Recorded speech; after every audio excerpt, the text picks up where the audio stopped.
महाराज पण त्यांचं नाव अमर राहिलं, त्यांचं नाव जय जयकार झालं. बघा भक्ती आपण काय, जसा भाव तसा यथामाम प्रपद्यन्ते. आपण माझे ठाई तुम्ही जैसा भाव खरा तैसाच मी खरा तुम्हाला गे. जसा आपण देवावर प्रेम करतो देव तसा प्रेम करतो. संत मीराबाईचे चरित्र लक्षण आहे का, जसा आपल्या अंतःकरणामध्ये भाव असतो तसा देव प्रगट होतो भक्ता करता मंडळी. लक्ष द्या माय एक लक्ष द्या फक्त 3 मिनिट. संत मीराबाई लहानपणापासून कृष्ण कृष्ण कृष्ण असं भजन करायचे. लहान असताना आनंद वाटायचे, लोक कौतुक करायचे, वा मीराताई काय तुमचा आवाज आहे, काय भजन आहे, काय नामस्मरण आहे, काय साधना आहे, असं मीराबाईचे कौतुक करायचे. आपला पॉइंट काय आहे, जशी भक्त तसा देव प्रगट झाले. मीराबाई मोठ्या झाल्या, लागला नामाचा छंद, असं भजन चालू त्यांचं. लग्न झालं मीराबाईचं आणि त्यानंतर महाराज मालकाच्या घरी गेल्यावर 3:30 ला उठायचं, स्नान करायचं आणि तिथं सुद्धा कृष्ण कृष्ण कृष्ण मूर्ती ठेवलेली, माल जपणं चालू, कृष्ण कृष्ण, झाडताना कृष्ण, स्वयंपाक करताना कृष्ण, सगळे काम करताना कृष्ण कृष्ण भजन करू लागले. आणि नाचू लागल्या, गाऊ लागल्या, विना घेऊन चलू लागल्या. सासऱ्याला सांगितलं मीराताई आजपासून भजन करायचं नाही.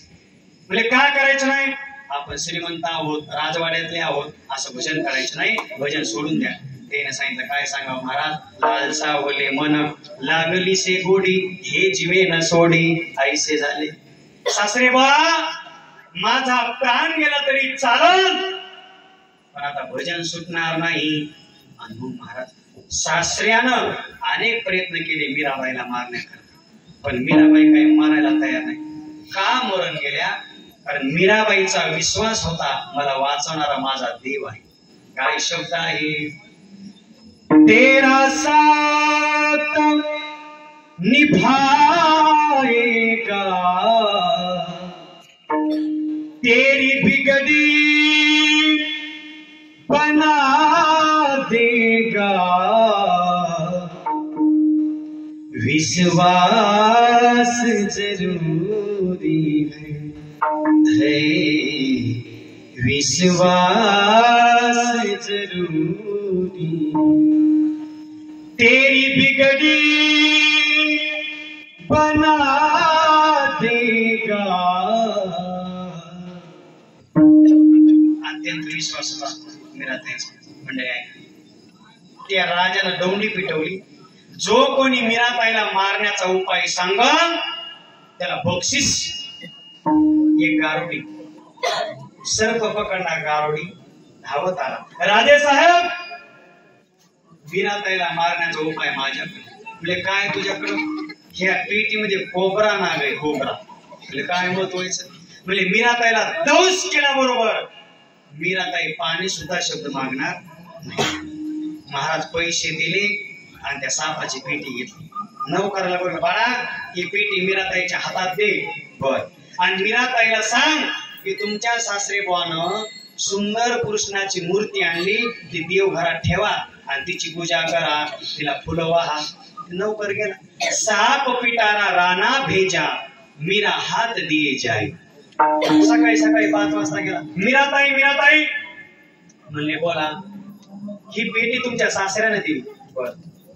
काय या पेटीमध्ये, म्हणले या पेटीमध्ये कृष्णाची मूर्ती. आणि त्या पेटीमध्ये काय होतं मंडळी, साप होता.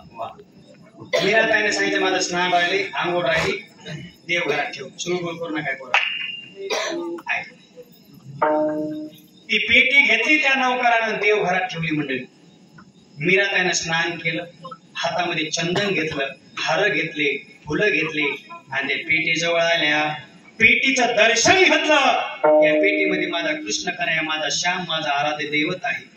त्याला चंदन लावलं, हार घातला, फुलं वाहिले, पुन्हा दर्शन घेतलं आणि अंतकरणात भाव केला की या पेटीमधला कृष्ण छोटा आसन का मूर्ती मोठी आसन, सावळा आसन का सुंदर आसन, गळ्यात वैजंती माळा कशा असतील, कांडल कुंडल कशा असतील, माझा श्याम सुंदर, माझा कन्हैया, माझा कृष्ण या पेटीतला कसा दिसत असेल.